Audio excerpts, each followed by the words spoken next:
So this is a follow-up to the ECM that I would have showed earlier on, that had all the adhesive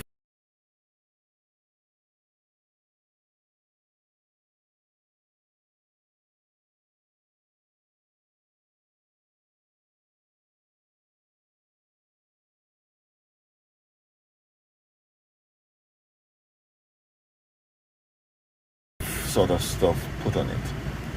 Now, before, when people didn't know much about the RAV4 ECUs, even people down here would have, looked at a YouTube video. Not saying that you can't look at a YouTube video to figure out certain problems, but on those YouTube videos, some of them would have showed people doing, they would have done the adhesive sort of glue to hide the work.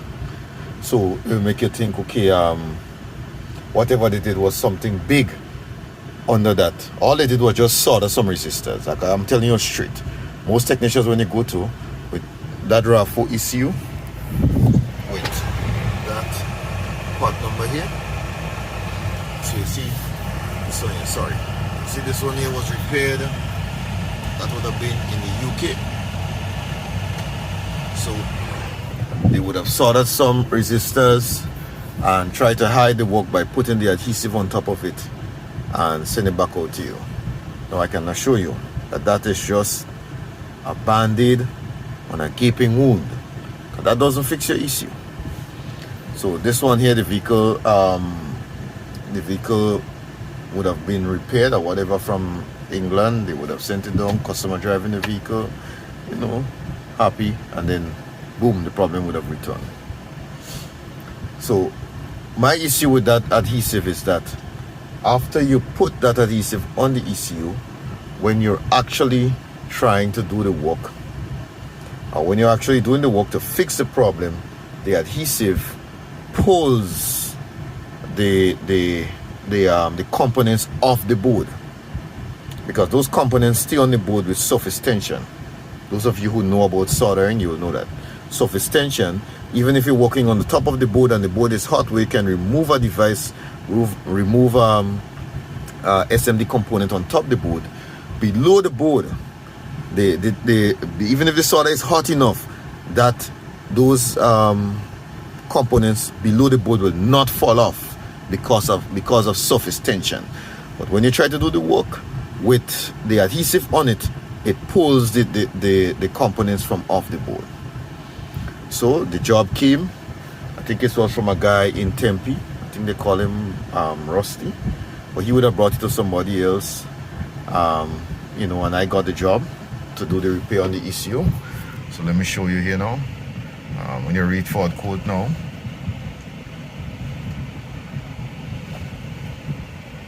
the only code on the system is heater socket. Now we won't, the job wasn't to fix this. That's not our problem. We don't care about that.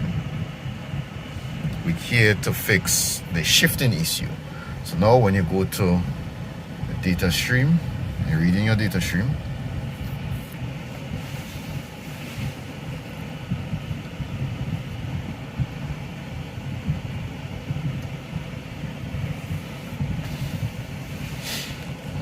scan tools, launch always have an issue with Toyota vehicles. It takes a while.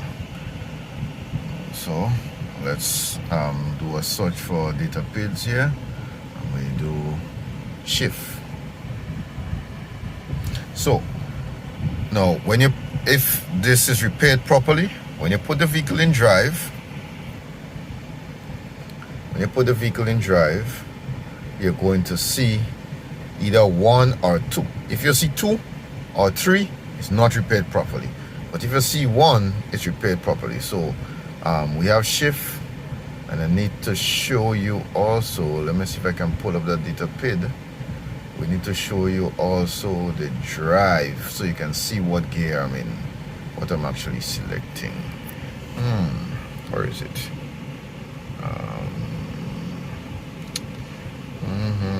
Just give me a minute here, let me pull that up. Alright, so that's here, PNP switch. Alright,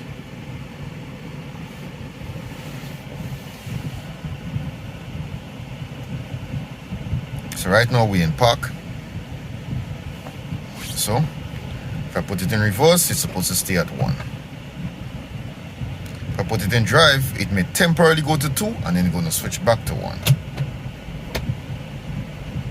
See that? So now we're in drive and we're now in first gear. So now the vehicle has all the power. So even if the handbrake is up, the vehicle wants to move. If it's not repaired properly, then this won't happen. You won't get that from the vehicle. You won't get the power. So now let me show you what I mean by not having the power. So another way you can test it to make sure that the problem is not the solenoid and the problem is the command from the computer. Alright? So you can have an issue where the solenoid is bad, because sometimes the solenoid do goes bad, but these Toyota transmissions are pretty much robust. So you can go to shift, right? Under the actuation test, you can go to shift. So now we're going to test the solenoid without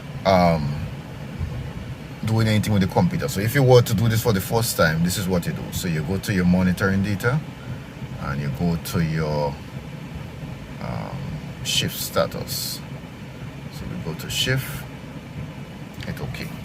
So now in this part of the tool, you can select the gear, right? So we see we're in first and first.